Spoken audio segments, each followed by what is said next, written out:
Hello and welcome to Hilltop Therapy. This is my review of Sonic Origins, a modern-day collection of Sonic's greatest 2D adventures. This collection includes the Mega Drive or Genesis classics, Sonic 1, Sonic CD, Sonic 2, Sonic 3 and Knuckles. These 4 or 5 titles, depending on how you count Sonic 3 and Knuckles, are literally my favorite games of all time. In the past 31 years, I can't begin to count the sheer number of times I've bought these games. My point is, I've played the shit out of these games, and I love them all. So, with me already owning so many copies, was it even possible for me to be excited for yet another re-release of these games? The answer was fuck yes. Modern ports in widescreen of all the classic games, including the long-time MIA Sonic 3 and Sonic & Knuckles, count me in. So, from the moment this game was announced at Sonic Central on May 27th, 2021, I starved myself of classic Sonic. I didn't touch any of these games prior to release in order to build up maximum hype for the new compilation. As details of this game were released, it was revealed that the game would also include a museum mode with unlockable artwork, movie clips, and audio from classic Sonic games.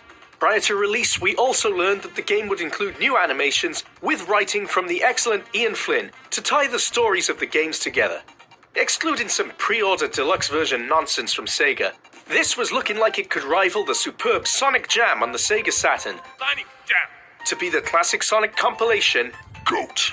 The game finally released on June 23rd, 2022, Sonic's 31st birthday, and I had the day booked off work to mark the occasion. To say I was excited was an understatement. So, did it live up to the hype? Let's dive in. As soon as you fire this bad boy up, the presentation of the game is absolutely wonderful. The game starts with a stunning intro animation helmed by Sonic superstar Tyson Hesse, and we are then greeted by a title screen with remixed music from Sonic Jam, as well as a bunch of colourful islands used to represent each game, including unexpected appearances from the Veggie Fortress from Sonic Spinball, used to represent the story and mission modes, more on these in a bit, and Flicky's Island from Sonic 3D, used for the museum. Assuming you paid for the deluxe edition, Like Muggins here. you can zoom in on these islands and explore, and play an almost Where's Waldo type game of spotting the various zones hidden around the place. Or you can just sit back and watch the different characters, animals and badniks fart around in the sun. It's lovely. After spending way too long viewing these islands, the first thing I did was jump into the brand new story mode, which lets you play through each of the classic games one after another, stitched together with wonderful new animated cutscenes written by another Sonic superstar, IDW Comics' Ian Flynn, to make one complete adventure story. This mode is presented in Anniversary Mode, one of Origin's 2 gameplay options. This is a new 16:9 mode with lives removed in place of coins, which can be used to purchase unlockables in the museum, or you can spend the coins retrying special stages if you fail them. Some may call these quality of life improvements. I would say it makes the games a little on the easy side. There are ample opportunities to collect every emerald in these games anyway, without the need for retries, but it doesn't really matter. If it makes these games more accessible for today's kids, then wonderful.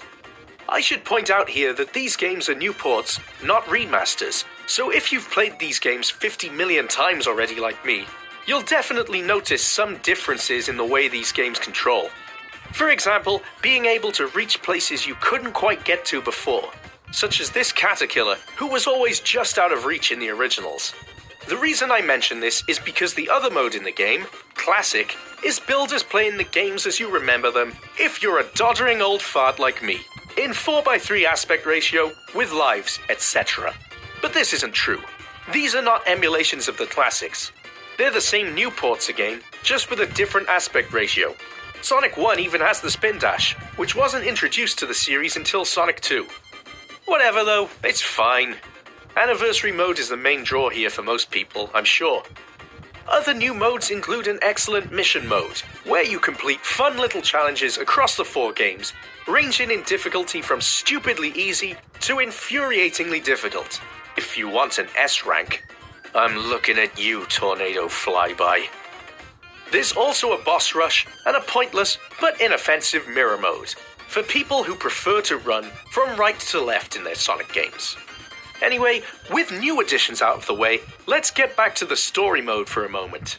Being the total fucking badass that I am, I smashed through the entire thing in one sitting, collecting every Chaos Emerald, Super Emerald, and Time Stone in the process.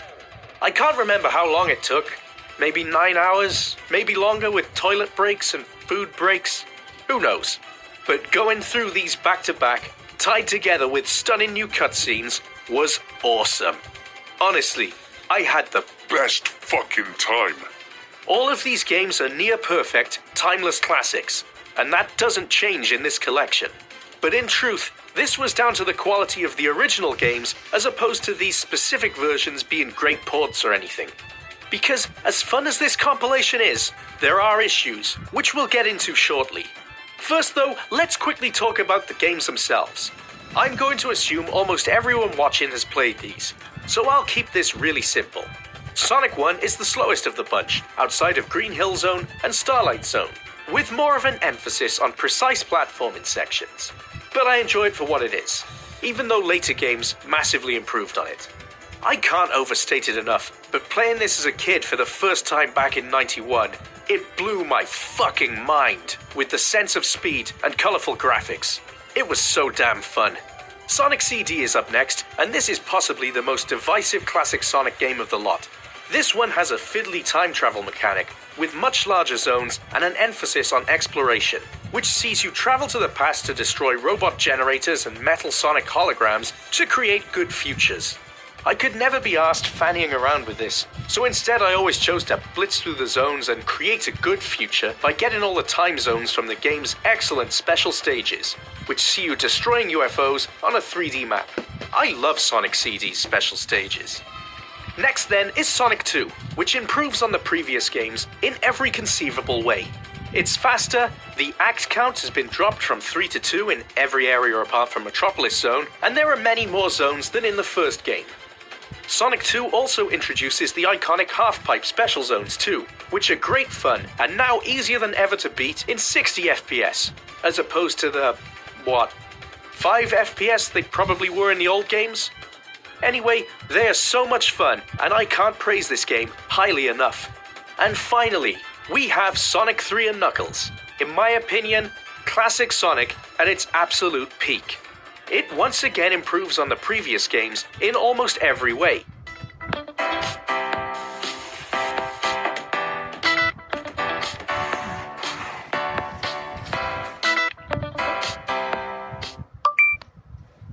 Previous games in almost every way, although I feel Blue Spheres is a downgrade from Sonic 2's special stages.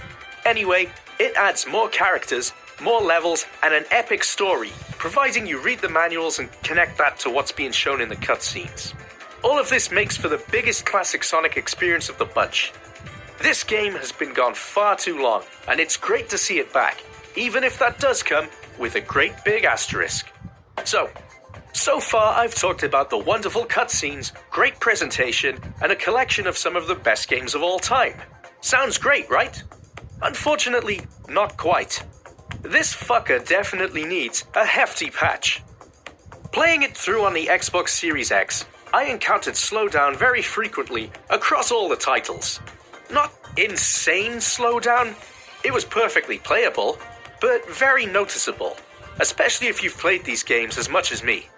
The main offender was Sonic 3 and Knuckles, and Simon Thornley of Headcanon, the Sonic 3 and Knuckles port developer, voiced his frustrations on Twitter at launch regarding how poorly Sega had taken their port and integrated it into Origins. So, as is to be expected, it seems there was some Sega fuckery going on behind the scenes. For a more positive point, in a welcome addition to all 4 games, the developers have also added Sonic Mania's drop dash move into the anniversary mode. But it doesn't work quite the same way in each game. It's fine in Sonic CD and Sonic 3 and Knuckles, and works just like it did in Mania.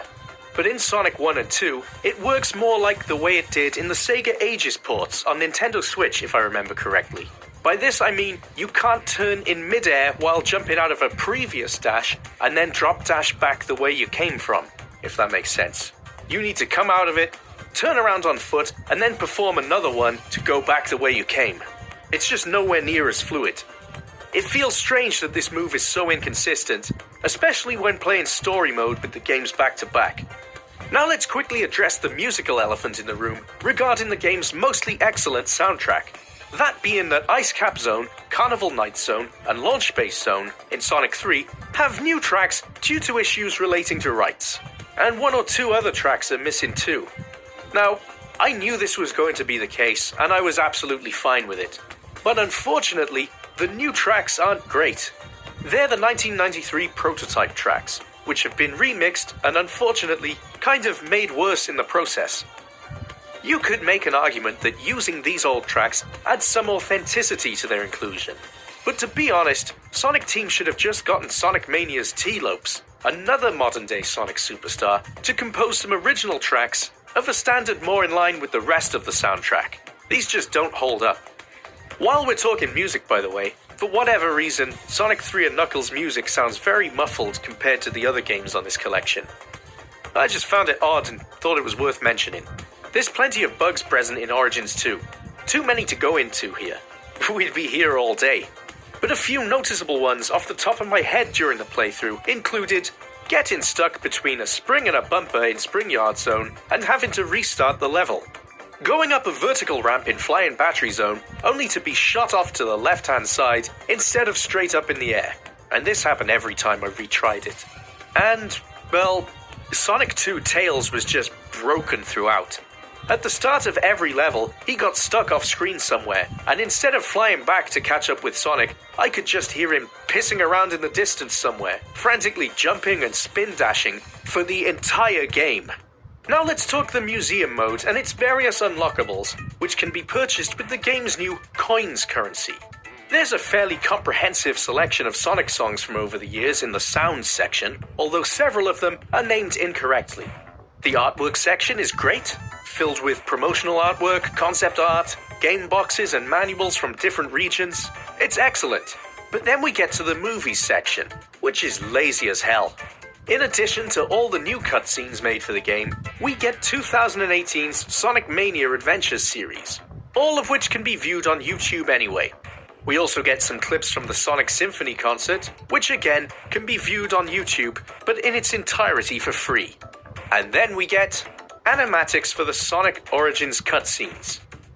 Outside of people with an active interest in animation, is your average punter really going to care about watching these, when you can just watch the finished things instead? And while we're talking animations, as a bit of a side note here, Amy features very heavily in some of these cutscenes, especially the ending. She's fighting alongside Sonic, Tails, and Knuckles with a Pico Pico hammer.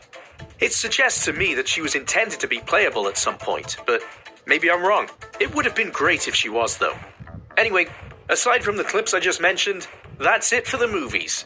There's nothing here like Sonic Jam had, which included commercials, trailers for the Sonic cartoons, Sonic rides, and other mostly unseen animations. None of that. Why couldn't any of those be present here? Or why couldn't we get some trailers for Sonic's many past or upcoming TV shows or movies, for example? Anyway, let's wrap this up. Conclusion time. Despite its flaws, I had a nice time overall with Sonic Origins. It's a convenient way to own the 2D classics on modern hardware. The island menus and new cutscenes are excellent, mission mode is a blast, and the games themselves still hold up as more or less perfect in my opinion. But the ports themselves are in desperate need of a huge patch. They're perfectly playable, but the collection is seriously lacking in polish. There are issues with bugs, performance, and other more minor concerns, such as the muffled music in Sonic 3. Also, now that I think about it, the visuals don't look as sharp as they should. They're okay, but they're no Sonic Mania. Mission mode, story mode, and boss rush are great additions, but the museum mode, in particular the movies section, is severely lacking in content. I'm now at the point where I've beaten everything, unlocked everything, maxed out my coins with nothing to spend them on. Couldn't Sega have included unlockable Knuckles Chaotix, Sonic Spinball, or Sonic 3D to spend these on? By no means is this collection the disaster some would have you believe, though. This collection has great games with nice presentation, but is bare bones and kind of sloppy in its current state. Worth a purchase, but I hope they patch it soon. It deserves better. If you enjoyed this video, please hit that like button as it helps me out a lot. And please consider subscribing for weekly, evergreen Sonic and Sega videos. Thanks a lot, and I'll see you next time.